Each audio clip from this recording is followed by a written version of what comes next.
1.2। ठीक है, इन क्वेश्चनों को, पहले वाले क्वेश्चनों को ग्राफ पेपर में सॉल्व करना है। ओके, तो पहला क्वेश्चन हम पढ़ रहे हैं। क्या बोल रहे हैं? निम्न समस्याओं में रैखिक समीकरणों के युग्म बनाइए और उन्हें ग्राफी विधि से हल किए। मतलब समीकरण बनाना है और उस समीकरण को हल करना है किस में? ग्राफ पेपर में। ग्राफ पेपर की मदद से आपको आपका आंसर देना है। ठीक है, वैसे सरल करके नहीं मत देना है, विलोपन विधि ये सब, आपको सिंपल सरल करके आंसर देना है। तो पहला क्वेश्चन पढ़ते हैं हम। क्या लिखा है? कक्षा 10 के 10 विद्यार्थियों ने एक गणित की पहली प्रतियोगिता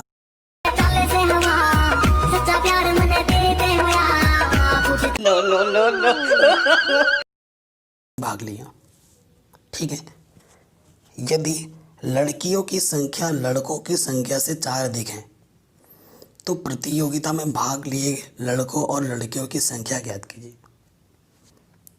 ठीक है, बहुत ही सरल सा प्रश्न है। क्वेश्चन नंबर 1 का 1 पार्ट। तो हमारे पास एक कक्षा है। कक्षा कौन सी है? 10 है। अच्छा, कक्षा में है तो 2 चीज़ें हैं, एक तो बालक है और दूसरी क्या है? बालिका। ठीक है, एक तो बालक होंगे और एक दूसरे लोग क्या होंगे? बालिका। बालक और बालिका मिलके टोटल में कितने विद्यार्थी हैं? कुल विद्यार्थी कितनी है? 10। कुल विद्यार्थी कितने हैं? 10 हैं, है ना। और बालिका जो है बालक से कितने हैं? 4 अधिक हैं। मतलब बालिका कितने हैं? 4 अधिक हैं बालक से। ये थोड़ा हमने क्वेश्चन को एनालाइज किया, क्वेश्चन को पढ़ के हमने समझा। अब प्रॉपर वे में करते हैं। माना बालक की संख्या x है तथा बालिकाओं की संख्या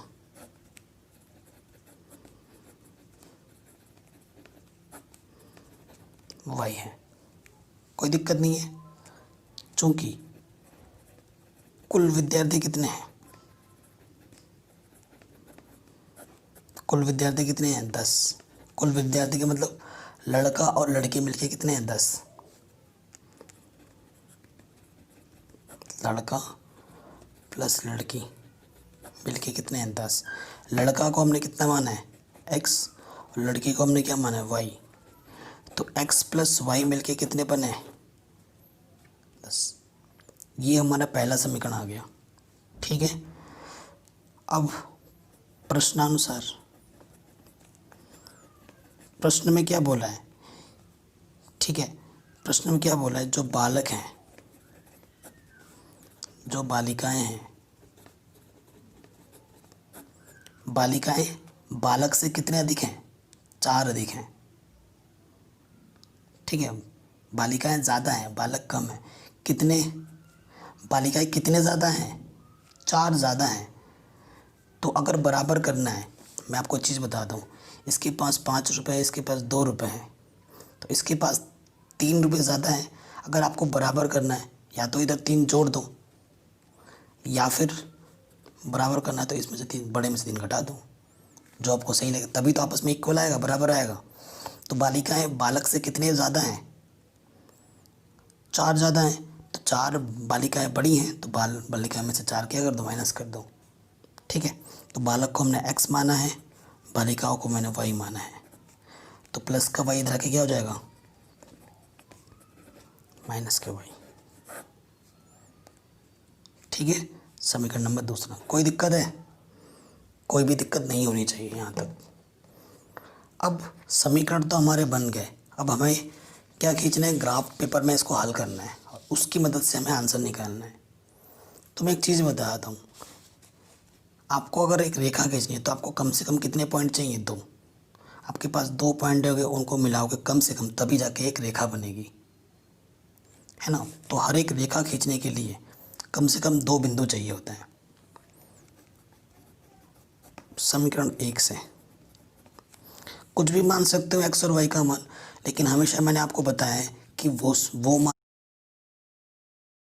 ना, तो हर एक रेखा खींचने के लिए कम से कम 2 बिंदु चाहिए होते हैं।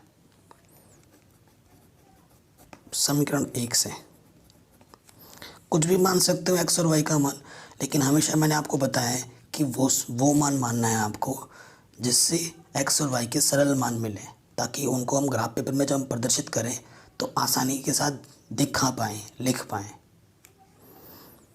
कुछ भी मान सकते हो, माना कुछ भी मान सकते हो x और y, ठीक है, ये आप पे है। मैंने x का मान 0 मान लिया तो x की जगह 0 रखूँगा, तो 0 + y हो जाएगा, तो y का मान क्या हो गया 10। तो बिंदु क्या होता है, पहले x आता है फिर y आता है, तो बिंदु क्या हो जाएगा, x की जगह पे 0 है और y की जगह पे 10। ठीक है, एक बिंदु आ गया, इसे मैंने p बिंदु बोला। फिर मैं मानता हूँ x का मान 0 नहीं मान सकते, एक बार मान लिया। y का मान अब की बार मैं 0 मानता हूँ, माना y बराबर 0।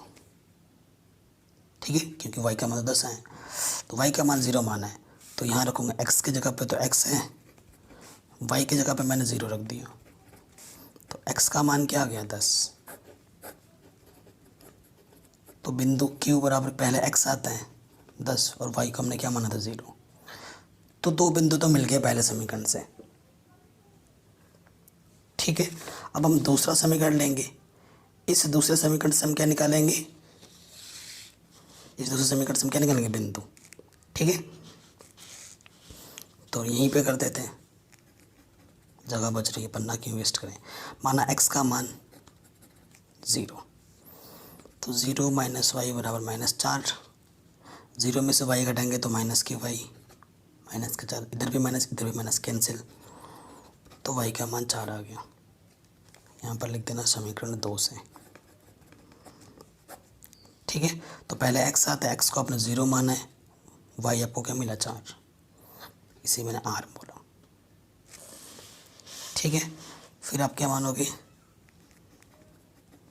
माना ये आ रहा है समीकरण 2 से, माना y की मान अब की बार मैंने 0 मान लिया, तो y को हमने क्या माना 0, इधर क्या माइनस के 4, तो x का मान कितना आ गया -4। तो बिंदु क्या आ गया, पहले x आता है फिर y आता है। अब इन बिंदुओं को हमें क्या दिखाना है, ग्राफ पेपर में, इन बिंदुओं को दिखाना है हमें ग्राफ पेपर में। अब मैं ग्राफ पेपर जो बना रहा हूँ वो मैं बना रहा हूँ पेन से, लेकिन आपको पेपर पे बनाना है किससे, पेंसिल से। ठीक है, ये आपको याद रखना है। तो x का मान हमें मिला है -4, 1 2 3 4। इस तरीके से बनाना कि सारे पॉइंट ग्राफ पेपर में आ जाएं।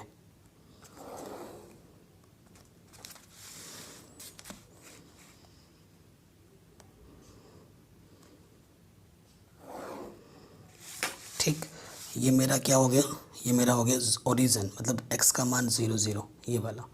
ये जो कि खंड है वो एक, इधर x होता है, इधर x डैश होता है, जहाँ डैश उधर है बॉयज़ को, इधर y होता है, और नीचे क्या होता है y डैश। ये +1 +2 है ना, नीचे इधर -1, y का मान -2, इधर -1 -2 -3 -4। ठीक, ये चीज़ हो गई। अब देखिए पहला पॉइंट हमें लिखना है, पहला पॉइंट हमारे पास है x पे 0 y पे 10, ये x पे 0 और ऊपर y पे 10 जाना है। 1 2 3 4 5 6 7 8 9 10। ठीक है, तो ये पॉइंट आ गया मेरा P 0,10। फिर मेरा दूसरा जो पॉइंट है वो है x पे 10 y पे 0। ठीक है, x पे 10 y पे 0, तो 3 4 5 6 7 8 9 10। x पे 10 y पे 0, y पे जाना ही नहीं है, तो ये वाला पॉइंट आ गया मेरा 10,0। अब इन दोनों पॉइंट्स को हम क्या करेंगे, मिला देंगे। ठीक है, ये मिला दिया हमने। अब इस समीकरण को भी लिख देना, ये समीकरण क्या था हमारा, x + y बराबर 10। ठीक है, लिख दिया। अब दूसरे वाले पे आ जाओ। दूसरा पॉइंट पहला क्या था, -4,0, एक्स पे -4, ये माइनस का 4 है, यहीं पे कटेगा -4,0। एक्स पे -4, वाई पे जाना ही नहीं है। एंड अगला पॉइंट हमारे पास क्या था दूसरे समीकरण का, एक्स पे 0,4, ठीक है, 0,4, 1 2 3 4, तो ये पॉइंट आ गया 0,4 आर पॉइंट। अब इन दोनों पॉइंटों को मीट करती हुई क्या खींचनी है, लाइन।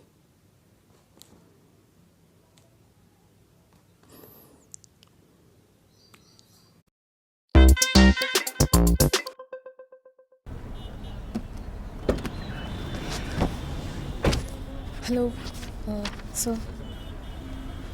कार बंद हो गई है आपकी? फेल? सर मैंने कार स्टार्ट भी नहीं की, फेल कैसे? गाड़ी बंद मतलब फेल। सर अब मेरी बात तो सुनिए ना। No, no, no, मैंने no, no. कार स्टार्ट भी नहीं की। सर एक चांस तो दीजिए, 1 minute, this is not fair. मैं भाई को फोन करूं क्या, दुबई में? डरा रही है मुझे? करिए भाई को फोन, मैं भी देखूं। भाई आप समझाओ ना इनको। Hello uncle. माही भाई, अंकल, कार में गल्फ अल्ट्रा सिंथ है ना, फिर प्रॉब्लम कैसे होगी? उल्टा गाड़ी तो अल्ट्रा स्मूथ। दोनों को इसका भी इक्वेशन लिख दो। ये हमारा क्या था, x - y = -4 लिख दिया। अब ये लाइन और इस लाइन ने यहाँ पर इस बिंदु पर क्या किया, कट। तो इसे हम क्या बोलते हैं, प्रतिच्छेदित बिंदु, ठीक है, जिसका नाम हम क्या दे देते हैं, टी दे देते हैं। अब ये जो प्रतिच्छेदित बिंदु है, यही हमारा आंसर है, यही हमारा क्या है, आंसर है। तो देखो यहाँ देखेंगे, x पे कितना गया 3 और y पे कितना गया 7, तो ये 3,7, ठीक है। अतः x का मान कितना आ गया 3 और y का मान 7, यानी कि बालक कितने हैं 3 और बालिका कितनी है 7। आंसर ग्राफ पेपर से हमने निकाल दिया। x को हमने बालक माना था, y को हमने बालिका। आया समझ में? तो ये क्वेश्चन हमारा इजीली बन गया, कोई दिक्कत नहीं है। चलिए आगे बढ़ते हैं नेक्स्ट क्वेश्चन में। नेक्स्ट क्वेश्चन को भी ग्राफ पेपर से ही सॉल्व करना है, ठीक। सेकंड पार्ट में आते हैं। कह रहे 5 पेंसिल तथा 7 कलमों का मूल्य, कुल मूल्य 50 है, जबकि 7 पेंसिल तथा 5 कलमों का कुल मूल्य 46 है। एक पेंसिल का मूल्य तथा एक कलम का मूल्य ज्ञात कीजिए। ठीक है, तो वैसे ही प्रॉब्लम है। माना एक पेंसिल की कीमत x रुपये तथा एक पेन की कीमत y रुपये है। कोई दिक्कत है? नहीं है। प्रथम शर्तानुसार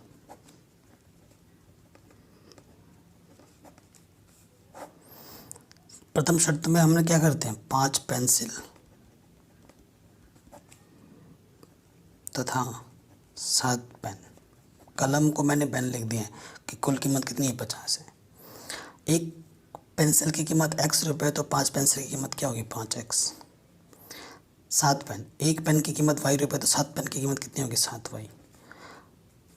कुल मूल्य 50 है, तभी यहाँ पर मैं प्लस लिख रहा हूँ, ठीक है, क्योंकि आपने 2 टॉफ़ी खरीदे, एक चॉकलेट खरीदा, तो 2 टॉफ़ी की कीमत प्लस चॉकलेट की कीमत को ही तो आपको दुकानदार को देना पड़ेगा ना, प्लस लगता ही है टोटल कीमत में, है ना, तो यहाँ प्लस लग गए। ये हमारा समीकरण नंबर 1 है।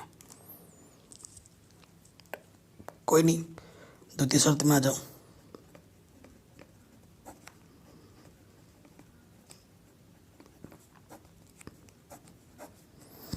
द्वितीय शर्तानुसार, तो द्वितीय शर्त में क्या है देखिए, द्वितीय शर्त में क्या बोला है, 7 पेंसिल तथा 5 कलम, कुल मूल्य कितने हैं 46।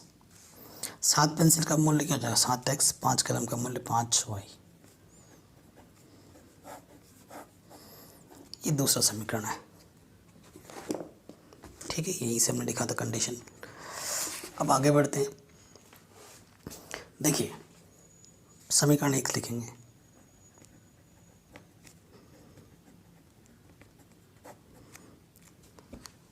समीकरण 1 से 5x + 7y है ना, तो लिख लेते हैं एक बार।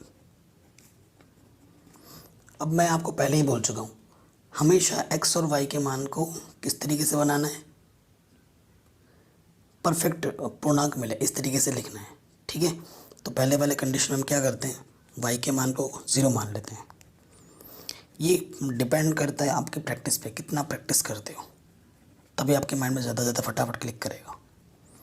तो 7 × 0 0, तो यहाँ से क्या आ गया 5x, 5 गुणे में इस तरफ आके बट्टे में आ जाएगा, 5 एकम 5, 5 के पीछे 0 लग गया, तो x का मान कितना आ गया 10। तो बिंदु पहले x आता है, x का मान 10 आया, y हमने 0 माना था, एक बिंदु मिल गया। अब आ जाओ पुनः, अब की बार मैं y को क्या मानता हूँ 10,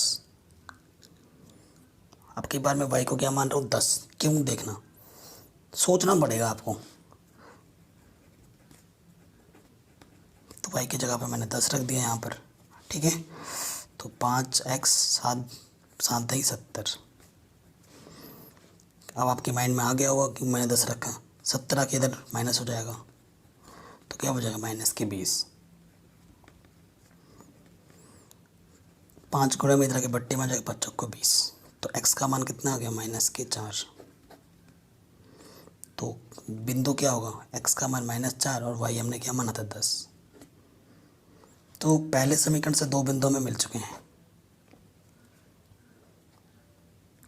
कोई दिक्कत नहीं है, आराम से हो गया। अब आते हैं नेक्स्ट पार्ट में।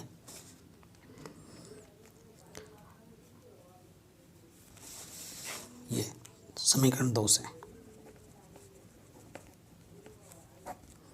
ठीक है, समीकरण 2 से लिखोगे आप। तो अब की बार आपको मानना पड़ेगा क्या, ताकि पूरा परफेक्ट आंसर आए, 7 से कट जाए, सोचना पड़ेगा कुछ। ठीक है ना, तो हम क्या सोचते हैं ना, x की वैल्यू 8 सोच लिया मैंने। ठीक, तो देखो 7 x की जगह पे मैं 8 रखूँगा, 56, 7 × 8 = 56। तो 5y 46 इधर आके क्या हो जाएगा माइनस का, तो कितना आ गया -10। 5 एकम 5, 5 दूनी 10, तो y का मान कितना आ गया -2। तो जो बिंदु मिला मेरे को, x का मान 8 माना था, y का मान -2 मिला। ठीक, पुनः अब की बार मैं क्या मानता हूँ, अब की बार मैं x का मान -2 मानता हूँ। तो देखो क्या होगा, 7 x की जगह -2, 5y 46, 7 दूनी 14 माइनस की। ठीक है, और माइनस के 14 जाके प्लस के 14 हो। ऐसा क्यों मान रहा हूँ, ताकि ऐसा इस तरफ ऐसा बनाओ कि वो 5 से कट सके। ठीक है, 46 और माइनस की तरह के प्लस क्या हो जाएगा, तो कितना हो जाएगा 60। तो 5 एकम 5, 5 दूनी 10, तो y का मान कितना आ गया 12। तो ये बिंदु कितना हो गया, x का मान -2, y का मान 12। तो इस समीकरण से भी हमें 2 बिंदु मिल गए। ठीक है, अब हमें इनको क्या करना है, ग्राफ पेपर में प्रदर्शित करना है। काव्या, सांबर। रूठे हो।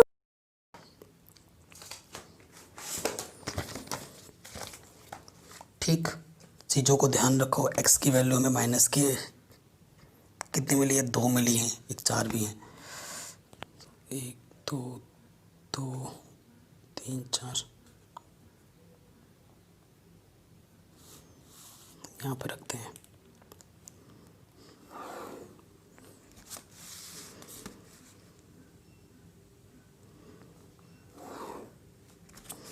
ये चीज़ हो गई।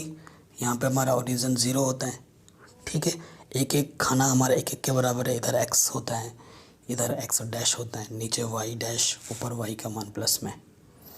सो पहले समीकरण में आते हैं। पहला बिंदु x पे 10 है, y पे 0।